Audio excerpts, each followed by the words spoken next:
마지막으로 말하노니 그랬죠. 너희가 다 마음을 같이하여 동정하며 형제를 사랑하며 불쌍히 여기며 겸손하며 악을 악으로 욕을 욕으로 갚지 말고 도리어 복을 빌라. 이는 복을 받게 하려 하심이라 하고 말씀합니다. 심히 어려운 말씀입니다. 이 말씀이 어렵다는 것이 아니라 이렇게 사는 게 어렵다는 말씀입니다. 그런데 이와 같이 증거하는 이유, 권면하는 이유는 무엇이냐면 한 가지의 분명한 이유가 있기 때문입니다. 그것 때문에 너희는 할 수 있다 이거예요. 그 이유가 뭐냐면 9절에 한번 따라해봅시다. 부르심을 받았느니라. 한번 따라해서 내가 부르심을 받았느니라. 여러분 부르심을 받았다는 것은 성경에서 무엇을 말씀하고 있습니까? 그리스도 예수 안에서 변화죠. 창세전부터 택하신 하나님의 그 영원하신 계획 가운데 하나님께서 때가 되면 부르셨고 우리를 그리스도 예수 안에서 새롭게 거듭난 인생이 되게 하셨다는 말씀입니다. 너희들이 거듭났기 때문에 새 사람이 되었기 때문에 마음을 같이하여 동정하고 형제를 사랑하고 불쌍히 여기며 겸손할 수 있다. 악을 악으로 갚지 아니하고 욕을 욕으로 갚지 아니하고 도리어 복을 빈다. 이것을 말씀하고 있는 것. 이것이 바로 변화된 부르심을 받은 자의 삶이다 하고 말씀합니다. 그렇다면 여기에서 권면하고 있는 이 말씀 하나하나가 무엇인가를 외적으로 우리 함께 살펴보기를 원하는데 마음을 같이하여 라는 것은 여러 마음을 하나로 모으다라는 뜻이 아닙니다. 여러 마음이 있는데 그것을 서로 양보하고 서로 이렇게 깎고 해서 하나로 만들라 그 말 아니에요. 하나 있는 그 마음을 동시에 품으라는 겁니다. 그 마음이 여러분 무슨 마음입니까? 아버지의 마음입니다. 그리스도 예수의 마음입니다. 우리가 부르심을 받은 자들은 이와 같이 아버지의 마음, 그리스도 예수의 마음을 품게 된다는 것이죠. 여러분 주님께서 왜 그리스도를 이 땅 가운데 보내주셨습니까? 왜 독생자를 이 땅 가운데 보내주셨습니까? 그것이 아버지의 마음입니다. 왜 예수님께서 십자가에 자기의 몸을 내어주시고 채찍에 맞으시고 조롱당하시고 핍박당하셨습니까? 그 이유가 그리스도 예수의 마음입니다. 세상이 죄악으로 가득 차 있고 그 죄악으로 말미암아 그 끝은 너무나도 불을 보듯 뻔한 결과들이 있기에 안타까운 마음, 긍휼히 여기는 마음, 세상을 바라보는 아버지의 마음이 있었기 때문에 독생자를 보내신 거예요. 우리 주님께서는 아버지의 마음이 무엇인지를 알기에 하나밖에 없는 그 길을 걸어가셨고 그 길에서 조롱당하고 핍박당하고 고통당하고 그 피를 흘려주셨다는 이게 그리스도 예수의 마음입니다. 우리가 이와 같은 마음을 품을 수 있습니까? 우리의 대답은 예스입니다. 왜냐하면 내 안에 변화된 인생이라면 하나님께서 부르신 인생이라면 그 안에 그리스도 예수가 있고 하나님 아버지가 임재하여 있기 때문입니다. 그렇기 때문에 우리가 이 시대를 바라볼 때에 아버지의 눈을 가지고 바라본다면 과연 이 시대를 어떻게 바라볼 수 있을까? 그리스도 예수의 마음을 가지고 바라본다면 이 시대를 어떻게 바라볼 수 있을까 하는 것입니다. 우리가 바라보았다면 나는 어떻게 행동할 수 있을까 하는 것입니다. 여러분 주님의 이름으로 축원하는 것은 우리가 그리스도 예수께 부름을 받은 자로서 아버지의 마음과 그리스도 예수의 마음을 가지고 이 시대를 바라보는 은혜 있기를 원합니다. 이 시대의 고통의 소리와 그 외침을 들을 수 있는 귀가 열릴 수 있기를 원합니다. 그리고 하나님께서 우리에게 주신 그 한 마음을 함께 품고 우리가 이를 행할 수 있는 손과 발이 있는 복된 믿음의 삶 살아가기를 원합니다. 이것이 마음을 같이 하는 것입니다. 두 번째로 동정한다라고 이렇게 말씀했는데, 이 동정하다라는 것은 함께와 고통받다라는 말입니다. 함께 고통받다라는 거예요.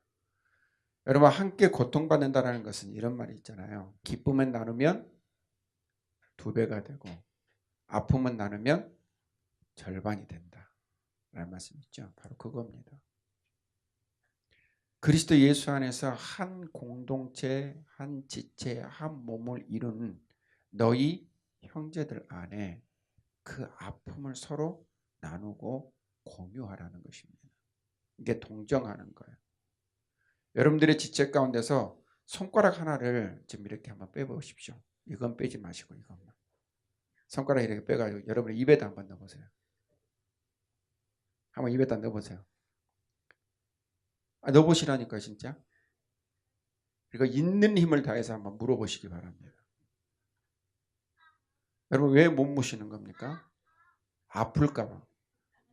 지영아 더 세게 물어봐. 손가락이 아파 안 아파? 아프지. 이것이 바로 그리스도 예수 안에서 한 지체를 이룬 사람의 영적 유기체입니다. 그러니까 이 영적 유기체는 생명이 있어서 하나님께서 깨닫게 하시는 거죠. 뭐냐면 그 사람의 아픔을 깨닫게 하시는 겁니다.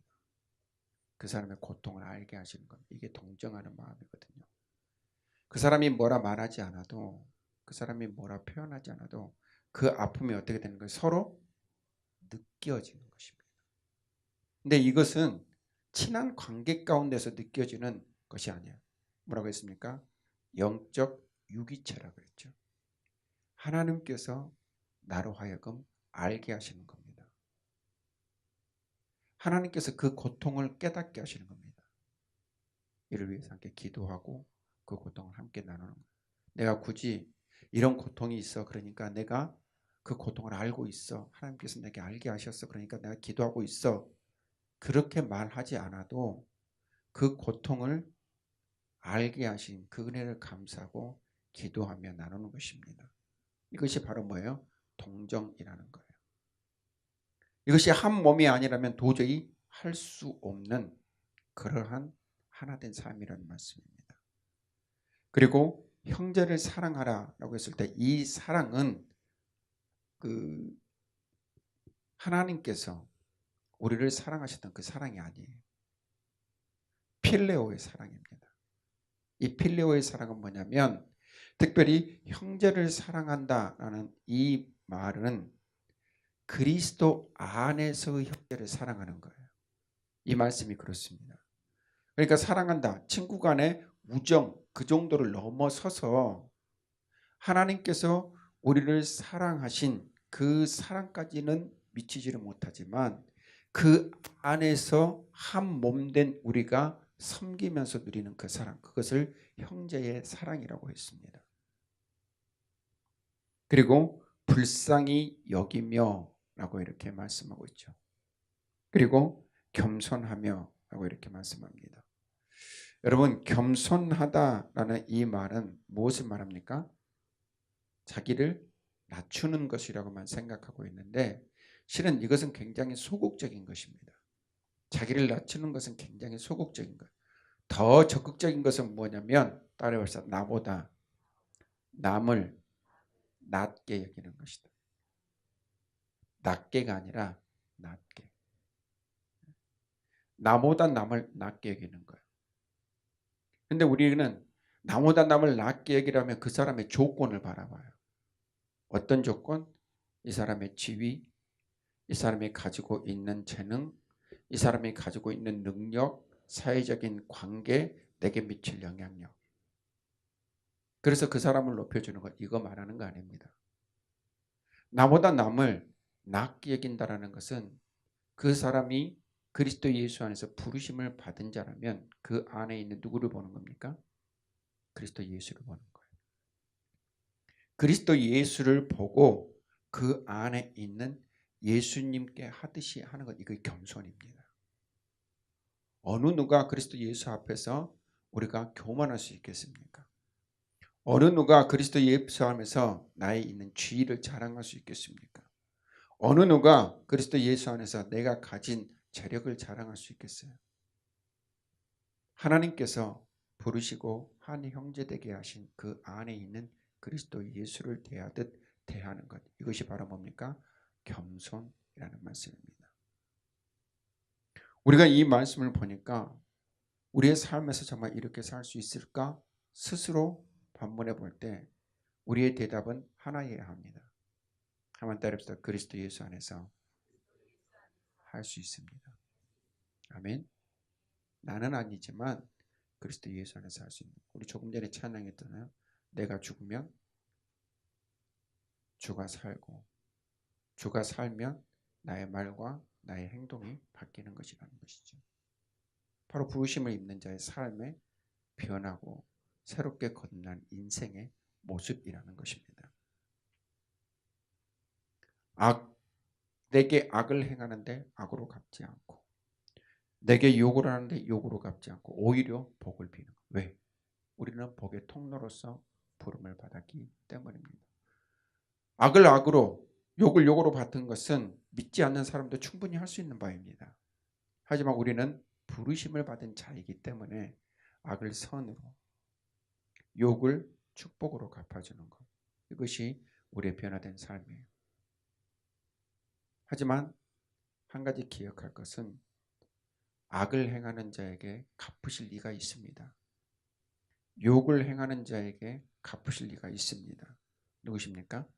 하나님이죠. 그냥 무작정 내 삶이 이러니까 나는 참아야 돼. 그게 아니에요. 하나님께 맡겨드리고 하나님께서 내게 말씀하신 바를 따라 행하는 것. 그것이 부르심을 받은 자의 삶이라는 거예요. 이와 같은 변화된 삶은 여러분 베드로만 특별하게 우리에게 증거한 바가 아닙니다. 우리 로마서 말씀을 한번 같이 볼까요? 로마서 12장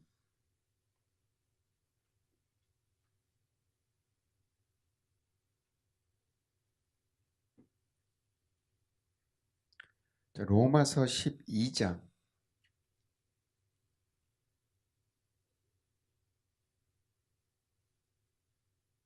14절부터 21절. 베드로가 지금까지 그리스도 예수 안에서 부르심을 받은 자의 삶의 그 모습들, 그리고 로마서 12장 14절부터 21절에 바울이 그리스도인으로서 마땅히 행할 바에 관해서 증거한 이 말에 얼마나 유사하고 동일한 말씀이 담겨 있는가를 한번 보시기 바랍니다. 우리 한 목소리로 합독하겠습니다. 너희를 박해하는 자를 축복하라. 축복하고 저주하지 말라. 즐거워하는 자들과 함께 즐거워하고 우는 자들과 함께 울라. 서로 마음을 같이하며 높은 데 마음을 두지 말고 도리어 낮은 데 처하며 스스로 지혜 있는 채 하지 말라. 아무에게도 악을 악으로 갚지 말고 모든 사람 앞에서 선한 일을 도모하라. 할 수 있거든 너희로서는 모든 사람과 더불어 화목하라. 내 사랑하는 자들아, 너희가 친히 원수를 갚지 말고 하나님의 진노하심에 맡기라. 기록되었으되 원수 갚는 것이 내게 있으니 내가 갚으리라 주께서 말씀하시니라. 내 원수가 줄이거든 먹이고 목마르거든 마시게 하라. 그리함으로 내가 숯불을 그 머리에 쌓아 놓으리라. 악에게 지지 말고 선으로 악을 이기라. 여러분 얼마나 동일한 말씀을 하고 있습니까? 이것은 바울과 베드로가 우리가 앞으로 말씀을 기록하게 되면 이것을 꼭 서로 기록하자 이게 아니에요. 하나님께서 바울과 베드로의 마음 가운데 믿는 자의 삶은 이와 같다 하는 것들을 감동하셨기 때문입니다. 그렇다면 지금 로마서를 통하여서 우리에게 말씀하시는 것과 베드로 전서를 통하여서 우리에게 말씀하시는 것이 동일하게 하나님께서 우리에게 들려주시는 음성이라는 것을 반드시 기억하기를 원합니다. 말씀하시되 내 인생에서는 전혀 상관없고 전혀 기억된 바도 없고 행한 바도 없는 그런 죽은 말씀이 아니라 언제나 여러분들의 삶에서 살아 역사하는 그런 말씀이 되기를 원합니다. 부르심을 받은 자의 삶, 너희들은 이와 같이 행하며 살 수 있음을 우리에게 말씀합니다. 그런데 부르심을 받은 자가 살아가는 데 있어서 주의할 바를 우리에게 말씀하는데, 그 첫 번째가 10절에 혀를 금하라 하고 말씀하고 있습니다. 무엇을 금하라고요? 혀를 금하여 악한 말을 그치라 하고 이렇게 말해요. 악한 말이라고 하니까 막 욕하는 것을 말하는 것으로 생각하고 있는데, 실은 이렇게 악한 말이라는 것은 욕을 한다거나 그런 것도 거기에 속하지만, 그 마음에 상처를 남기는 모든 말이 다 악한 말입니다. 마음에 상처를 남기는 모든 말이 다 악한 말이라는 거예요. 그리고 그 입술로 무엇을 말하지 말라? 거짓을 말하지 말라 하고 말씀합니다. 이 혀의 위험성에 관하여서는 야고보서 3장 1절부터 12절까지의 말씀에서 너무나도 선명하게 우리에게 말씀하고 있는 바이기 때문에, 우리 야고보서 3장 1절부터 12절 말씀을 한번 같이 보도록 하겠습니다. 베드로전서에서 바로 앞으로 넘어가면 야고보서 3장 1절부터 12절.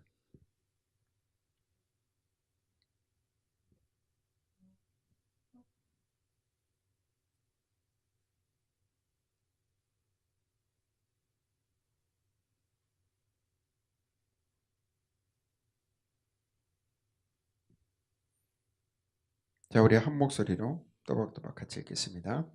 내 형제들아, 너희는 선생된 우리가 더 큰 심판을 받을 줄 알고 선생이 많이 되지 말라. 우리가 다 실수가 많으니 만일 말에 실수가 없는 자라면 곧 온전한 사람이라. 능히 온 몸도 굴레 씌우리라. 우리가 말들을 입에 재갈 물리는 것은 우리에게 순종하게 하려고 그 온몸을 제어하는 것이라. 또 배를 보라. 그렇게 크고 광풍에 밀려가는 것들을 지극히 작은 키로서 사공의 뜻대로 운행하나니, 이와 같이 혀도 작은 지체로 돼 큰 것을 자랑하도다. 보라, 얼마나 작은 불이 얼마나 많은 나무를 태우는가. 혀는 곧 불이요 불의의 세계라. 혀는 우리 지체 중에서 온몸을 더럽히고 삶의 수레바퀴를 불사르나니, 그 사르는 것이 지옥불에서 나느니라. 여러 종류의 짐승과 새와 벌레와 바다의 생물은 다 사람이 길들일 수 있고 길들여 왔거니와, 혀는 능히 길들일 사람이 없나니 쉬지 아니하는 악이요 죽이는 독이 가득한 것이라. 이것으로 우리가 주 아버지를 찬송하고 또 이것으로 하나님의 형상대로 지음을 받은 사람을 저주하나니, 한 입에서 찬송과 저주가 나오는도다. 내 형제들아, 이것이 마땅하지 아니하니라. 샘이 한 구멍으로 어찌 단물과 쓴물을 내겠느냐. 내 형제들아, 어찌 무화과 나무가 감람 열매를, 포도나무가 무화과를 맺겠느냐. 이와 같이 짠물이 단물을 내지 못하느니라. 아멘. 우리의 입은 하나지만 하나님을 찬송하고 도리어 또 다른 일을 저주하는 그런 말들이 동시에 나온다는 것. 여러 가지 선한 것과 악한 것들이 쉬지 아니하고 우리의 입술 가운데서 나온다는 말입니다. 강조하는 바는 그겁니다. 너희들은 부르심을 받은 자로서 마치 무화과 나무에서 포도 열매를 맺고 포도 열매에서 무화과 열매를 맺는 것과 같은 그러한 말들 하지 마라. 너희들이 그리스도 예수 안에서 거듭난 인생인 것처럼 그리스도 예수의 말, 생명의 말, 위로의 말, 권면의 말, 승리의 말, 살리는 말들을 할 것을 우리에게 말씀하고 있습니다. 여러분, 말에 실수가 없는 자는 완전한 자라고 했습니다. 그것이 바로 하나님께서 우리에게 입술에 두신 그 말을 행하는 것이요, 말하라 하신 것들을 말할 때 입술에 실수가 없는 것입니다. 여러분 입술을 지키십시오. 입술을 지키십시오.